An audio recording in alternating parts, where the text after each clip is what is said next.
சங்கீதம் 37. தாவீதின் சங்கீதம். பொல்லாதவர்களை குறித்து எரிச்சலடையாதே, நியாயக்கேடு செய்கிறவர்கள் மேல் பொறாமை கொள்ளாதே.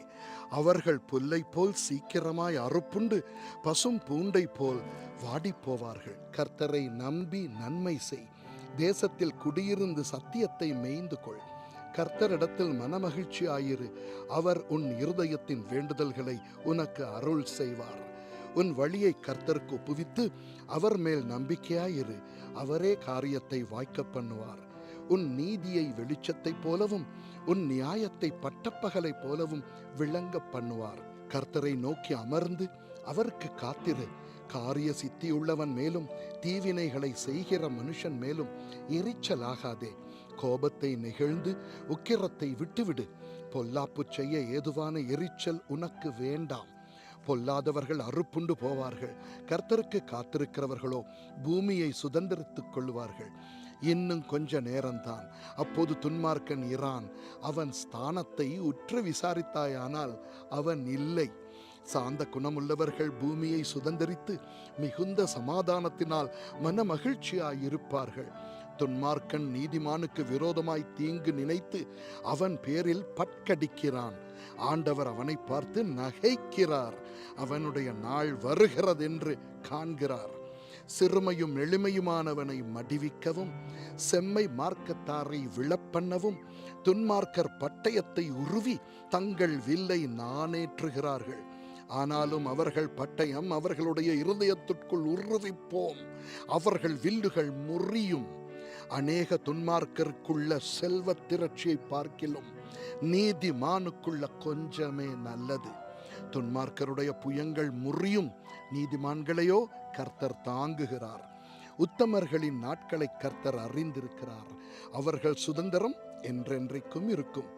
அவர்கள் ஆபத்து காலத்திலே வெட்கப்பட்டு போகாதிருந்து பஞ்ச காலத்திலே திருப்தி அடைவார்கள்.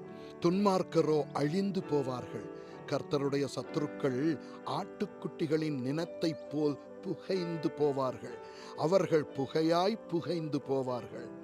துன்மார்க்கன் கடன் வாங்கி செலுத்தாமற் போகிறான், நீதிமானோ இறங்கி கொடுக்கிறான். அவரால் ஆசீர்வதிக்கப்பட்டவர்கள் பூமியை சுதந்திரித்துக் கொள்வார்கள், அவரால் சபிக்கப்பட்டவர்களோ அறுப்புண்டு போவார்கள். நல்ல மனுஷனுடைய நடைகள் கர்த்தரால் உறுதிப்படும், அவனுடைய வழியின் மேல் அவர் பிரியமாயிருக்கிறார். அவன் விழுந்தாலும் தள்ளுண்டு போவதில்லை, கர்த்தர் தமது கையினால் அவனை தாங்குகிறார். நான் இளைஞனாயிருந்தேன், முதிர் வயது உள்ளவனுமானேன். ஆனாலும் நீதிமான் கைவிடப்பட்டதையும் அவன் சந்ததி அப்பத்துக்கு இறந்து திரிகிறதையும் நான் காணவில்லை. அவன் நித்தம் இறங்கி கடன் கொடுக்கிறான், அவன் சந்ததி ஆசீர்வதிக்கப்படும். தீமையை விட்டு விலகி நன்மை செய், என்றென்றைக்கும் நிலைத்திருப்பாய். கர்த்தர் நியாயத்தை விரும்புகிறவர், அவர் தமது பரிசுத்தவான்களை கைவிடுவதில்லை. அவர்கள் என்றைக்கும் காக்கப்படுவார்கள். துன்மார்க்கருடைய சந்ததியோ அறுப்புண்டு போம். நீதிமான்கள் பூமியை சுதந்திரித்துக் கொண்டு என்றைக்கும் அதிலே வாசமாயிருப்பார்கள். நீதிமானுடைய வாய் ஞானத்தை உரைத்து அவனுடைய நாவு நியாயத்தை பேசும். அவனுடைய தேவன் அருளிய வேதம் அவன் இருதயத்தில் இருக்கிறது, அவன் நடைகளில் ஒன்றும் பிசகுவதில்லை.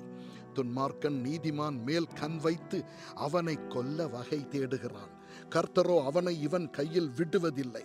அவன் நியாயம் விசாரிக்கப்படுகையில் அவனை ஆக்கினைக்குள்ளாக தீர்ப்பதுமில்லை.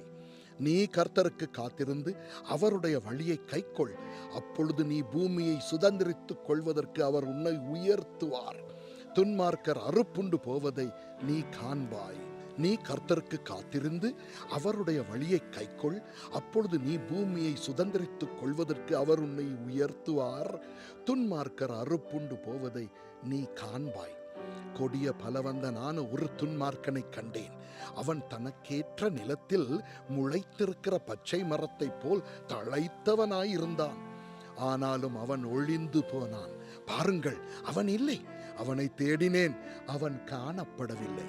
நீ உத்தமனை நோக்கி செம்மையானவனை பார்த்திரு, அந்த மனுஷனுடைய முடிவு சமாதானம். அக்கிரமக்காரர் ஏகமாய் அழிக்கப்படுவார்கள், அறுப்புண்டு போவதே துன்மார்க்கரின் முடிவு. நீதிமான்களுடைய இரட்சிப்பு கர்த்தரால் வரும், இக்கட்டு காலத்தில் அவரே அவர்கள் அடைக்கலம். கர்த்தர் அவர்களுக்கு உதவி செய்து அவர்களை விடுவிப்பார். அவர்கள் அவரை நம்பியிருக்கிறபடியால் அவர்களை துன்மார்க்கருடைய கைக்கு தப்புவித்து இரட்சிப்பார். ஆமென்.